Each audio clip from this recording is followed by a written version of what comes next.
آج کا ہمارا سبق ہے سورہ کہف کی آیت نمبر 22 کا ترجمہ۔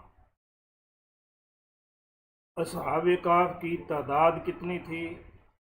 اس بارے میں اللہ تبارک و تعالیٰ کیا ارشاد فرماتے ہیں،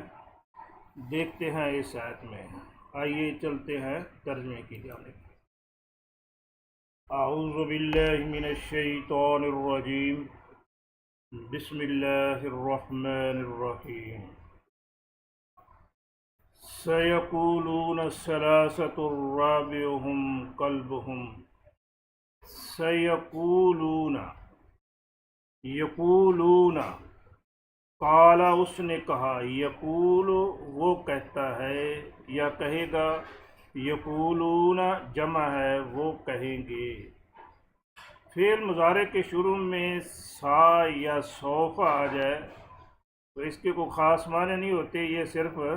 بتاتا ہے کہ یہ جو فعل ہے یہ مستقبل کا یہاں استعمال ہوگا۔ ویسے فعل مضارع جو ہے وہ حال کے لیے بھی آتا ہے اور مستقبل کے لیے، اب یہاں یہ مستقبل کے لیے خاص ہو گیا۔ یقولون، اب کچھ لوگ کہیں گے، کیا کہیں گے؟ ثلاثۃ، تین تھے، رابع چوتھا، ہم ان کا، کلب کتا، ہم ان کا، رابعہم کلبہم چوتھا ان کا کتا تھا۔ یعنی اصحاب کہف کی تعداد کیا ہے اس کی حقیقت کا کسی کو معلوم نہیں، لوگ اپنی مرضی سے جو ان کے منہ میں آتا ہے کہتے رہتے۔ تو اللہ تبارک تعالیٰ نے فرمایا بھی کچھ لوگ کہیں گے کہ وہ تین تھے، چوتھا ان کا کتا تھا۔ وَيَقُولُونَ اور کچھ لوگ کہیں گے، خمسۃ، پانچ تھے، سادس و چھٹا، ہم ان کا، کلب و کتا، ہم ان کا، سادس ہم چھٹا ان کا، کلب ہم ان کا کتا تھا۔ کچھ لوگ کہیں گے تو وہ 6 تھے اور چھٹا ان کا کتا تھا۔ رجمم بالغیب، رجمن پتھر مارنا ہے، رجم کا لفظ اردو میں بھی استعمال ہوتا ہے، کسی کو پتھر مار مار کے مار دینا، تو رجمن پتھر مارنا مصدر ہے، بالغیب غیب میں، رجمم بالغیب ایسی باتیں کرتے ہیں جیسے غیب میں، اندھیرے میں پتھر مارنا ہو۔ اندھیرے میں بندہ پتھر پھینکے وہ کہیں نشانے پہ تو لگے گا نہیں، مارے گا کسی اور چیز کو، جا کے لگے گا کسی اور کو۔ تو جن لوگوں کو کسی واقعے کا خبر نہیں ہوتی، پتہ نہیں ہوتا، واقعے کی حقیقت نہیں جانتے ہوتے، تو پھر اس کے بارے میں اپنی مرضی سے ہی تکے جو لگاتے ہیں نا، اٹکل پچو لگاتے ہیں، اپنی مرضی سے ہی کوئی قیاس کر لیا تو اس کو کہتے ہیں رجمم بالغیب، بے خبری میں چھوڑے جانا، لا علمی میں اپنی طرف سے باتیں بنا بنا کے چھوڑے جانا۔ سادسہم کلبہم، کچھ لوگ کہیں گے کہ وہ 5 تھے اور چھٹا ان کا کتا تھا، رجمم بالغیب، ہاں جی غیب میں اندھیرے میں پتھر پھینک رہے ہیں۔ وَيَقُولُونَ سَبْعَةٌ، اور یقولون کچھ لوگ کہیں گے، سبعۃ، 7 تھے،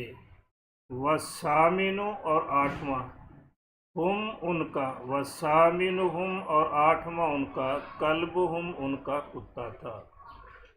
وَيَقُولُونَ سَبْعَةٌ وَالثَّامِنُہم کلبہم، کچھ لوگ کہیں گے کہ وہ 7 تھے، 8واں ان کا کتا تھا۔ قُل رَّبِّي أَعْلَمُ بِعِدَّتِهِمْ، قُل اے محمد صلی اللہ علیہ وسلم آپ ان کو بتا دیجئے، قل کہہ دیجئے، ربی میرا رب، ربی میرا رب، عالم بہتر جانتا ہے، عالم بہتر جانتا ہے، خوب جانتا ہے، بے عدتہم، بی بارے، عدت تعداد، ہم ان کی، بے عدتہم ان کی تعداد کے بارے میں۔ یہ لوگ ایسے ہی چھوڑ رہے ہیں، ان کو حقیقت کا علم نہیں، ان کو بتا دیجئے کہ میرا رب خوب جانتا ہے، بہتر جانتا ہے ان کی تعداد کے بارے میں کہ وہ کتنے تھے۔ ما یعلمہم الا قلیل، ما نہیں، یعلم، یعلم وہ جانتا ہے، یعلمہم جانتا ہے ان کو، ما یعلم، ما کے معنی یہاں ہوں گے نہیں، ما کے معنی کیا بھی ہوتے ہیں، ما کے معنی جو، ما کے معنی نہیں، یہاں ما کے معنی ہے نہیں، ما یعلمہم نہیں جانتا ان کو، الا مگر قلیل تھوڑے، ما یعلمہم الا قلیل نہیں جانتے ان کو مگر تھوڑے لوگ، تھوڑے لوگ تھے، چند ایک لوگ تھے جن کو معلوم تھا کہ ان کی اصل تعداد کیا تھی، لیکن اللہ تبارک و تعالیٰ نے بھی ان کی تعداد بتائی نہیں ہے کتنی تھی کہ کتنی نہیں تھی۔ اب نبی کریم صلی اللہ علیہ وسلم کو بھی یہی حکم دیا کہ آپ کو بھی اس کے پیچھے پڑنے کی ضرورت نہیں ہے کہ وہ کتنے تھے کتنے نہیں تھے۔ فلا تمہارے فیہم، فا پس، لا نہ، تمہارے آپ جھگڑا کریں، فلا تمہارے آپ جھگڑا نہ کریں، فیہم فی میں، ہم ان، فلا تمہارے فیہم آپ ان میں بحث نہ کریں کہ وہ کیا تھے کتنے تھے، الا مراءً ظاہراً، الا مگر مراءً جھگڑا کرنا، بات کرنا، ظاہراً سرسری سی، الا مراءً ظاہراً مگر سرسری سی بات، فلا تمہارے فیہم الا مراءً ظاہراً آپ بس سرسری سی بات کریں، زیادہ اس میں نہ پڑے، ولا تستفتی، ولا اور نہ، تستفتی یہ لفظ جو ہے اردو میں استعمال ہوتا ہے، لفظ اردو میں نہیں، یہ فتویٰ لینا کسی سے، اور استفتاء ہوتا ہے فتویٰ طلب کرنا، ولا تستفتی آپ فتویٰ طلب نہ کریں، یہ اصل میں لفظ تھا تستفتی، تا کے ساتھ چھوٹی یا بھی آتی ہے، لیکن اگر کسی کام سے روکنا ہو نا تو فعل مضارع کے شروع میں لا لگا کے آخری حرف کو ساکن کر دیتے ہیں، اگر آخر میں الف یا واو ہو تو پھر اس کو گرا دیتے ہیں، یہاں تھی یا، تستفتی، تا کے ساتھ چھوٹی یا، لا کے آنے سے وہ گر گئی، تستفتی تو فتویٰ مانگتا ہے، لا تستفتی تو فتویٰ نہ مانگ، تو اس بارے میں نہ پوچھ، فیہم فی میں، ہم ان، فیہم ان میں، ان کے بارے میں، ولا تستفت فیہم آپ ان کے بارے میں نہ پوچھیں، منہم من سے، ہم ان سے، احدن کسی سے بھی، ولا تستفت فیہم منہم احدا آپ اس بارے میں ان میں سے کسی سے بھی کچھ نہ پوچھیں، ان لوگوں کو پتہ ہی نہیں ہے تو پھر پوچھنے کا فائدہ کیا، جتنا میں نے بتا دیا ہے اتنا ہی کافی ہے، مزید آپ اس میں بحث نہ کریں، نہ کسی سے اس بارے میں پوچھ گچھ کریں۔ سَيَقُولُونَ ثَلَاثَةٌ رَابِعُهُمْ كَلْبُهُمْ کچھ لوگ تو کہیں گے تین تھے چوتھا ان کا کتا تھا، وَيَقُولُونَ خَمْسَةٌ سَادِسُهُمْ كَلْبُهُمْ کچھ لوگ کہیں گے کہ پانچ تھے چھٹا ان کا کتا تھا، رجمم بالغیب لا علمی میں بس اندازے لگاتے ہوئے، وَيَقُولُونَ سَبْعَةٌ وَثَامِنُهُمْ كَلْبُهُمْ کچھ لوگ کہیں گے سات تھے آٹھواں ان کا کتا تھا، قُل رَّبِّي أَعْلَمُ بِعِدَّتِهِمْ اصل بات یہاں علم اللہ تبارک و تعالیٰ کی ذات کو ہے، قل کہہ دیجئے، ربی میرا رب،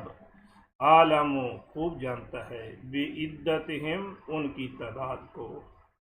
قل ربی عالم بعدتہم آپ کہہ دیجئے میرا رب ہی بہتر جانتا ہے ان کی تعداد کے بارے میں، ما یعلمہم الا قلیل نہیں جانتے ان کو مگر بہت کم لوگ، فلا تمار فیہم الا مراء ظاہرا تو ان کے بارے میں سرسری سی گفتگو کے سوا جھگڑا نہ کرے، ولا تستفت فیہم منہم احدا اور ان میں سے کسی سے بھی ان کا حال دریافت نہ کرے۔ تو دیکھیے اللہ تبارک و تعالیٰ نے قرآن مجید میں وہ چیزیں ہمیں بتا دی ہیں جن کا تعلق ہماری ہدایت کے ساتھ تھا، جو ہماری عملی زندگی میں ضروری تھی باتیں وہ بتا دی ہیں۔ اب اصحاب کہف کو بادشاہ کے سامنے کھڑا کر دیا، یہ ضروری بات تھی کہ اللہ تبارک و تعالیٰ نے ان کو اتنا حوصلہ اور جرأت دی کہ ان کا ایمان مضبوط کر دیا، ان کو سلا دی، وہ کھڑے ہو گئے بادشاہ کے سامنے۔ پھر ان کو غار میں سلا دیا، اللہ تعالیٰ کی نشانیاں بتانا مقصود تھا۔ سورج کو حکم دیا کہ تو نے دائیں بائیں ہو جانا ہے، ان کے اوپر دھوپ نہ آئے۔ اچھا، پھر ان کی کروٹیں بدلنے کا ذکر ہے کہ ان کی دائیں سے بائیں اور بائیں سے دائیں کروٹ بدلی جاتی، کتا ان کا سامنے بیٹھا ہوا نگرانی کر رہا تھا۔ یہ بتانا مقصود تھا کہ اللہ تبارک و تعالیٰ نے جنگل کے اندر ان لوگوں کی اتنے 100 سال تک حفاظت کی اور ان کو کچھ ہوا نہیں، نہ کسی نے نقصان پہنچایا ان کو۔ تو اس سے مراد کہ اللہ تبارک و تعالیٰ جو چاہے کرنا کر سکتا ہے۔ پھر اللہ تبارک و تعالیٰ نے اتنے سال سلانے کے بعد ان کو اٹھا دیا کہ اللہ تعالیٰ مارنے کے بعد زندہ کرنے پر بھی قادر ہے، یہ لوگوں کو بتانا مقصود تھا، یہ بتا دی۔ جو باتیں ضروری تھیں اللہ تعالیٰ نے بتا دی۔ اب تعداد کتنی ہو، 10 ہو 20 ہوں، ویسے تو کوئی فرق نہیں پڑتا۔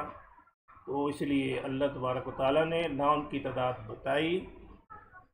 اور نہ ہی نبی کریم صلی اللہ علیہ وسلم کو اجازت دی کہ اس بحث میں پڑھنا ہے، نہ کسی سے پوچھنے کی ضرورت ہے کتنی تعداد تھی کتنی نہیں تھی، اور نہ ہی ہمیں ضرورت ہے۔ تو اس سے ہمارے لیے بھی سبق ہے کہ ہمیں بھی غیر ضروری سوالات سے اجتناب کرنا چاہیے۔ جس سوال کی ضرورت ہو تو وہ سوال کرنا چاہیے، جس سوال کی ضرورت نہیں ہے غیر ضروری سوالات سے اجتناب کرنا چاہیے۔ اللہ تبارک و تعالیٰ ہمیں قرآن کو پڑھنے، سمجھنے اور اس پر عمل کرنے کی توفیق۔ جتنا کچھ ہم نے پڑھا ہے اب اللہ تبارک و تعالیٰ اسے ہمارا قبول کر لے، ہمارا یہ بیٹھنا قرآن سننا اور سنانا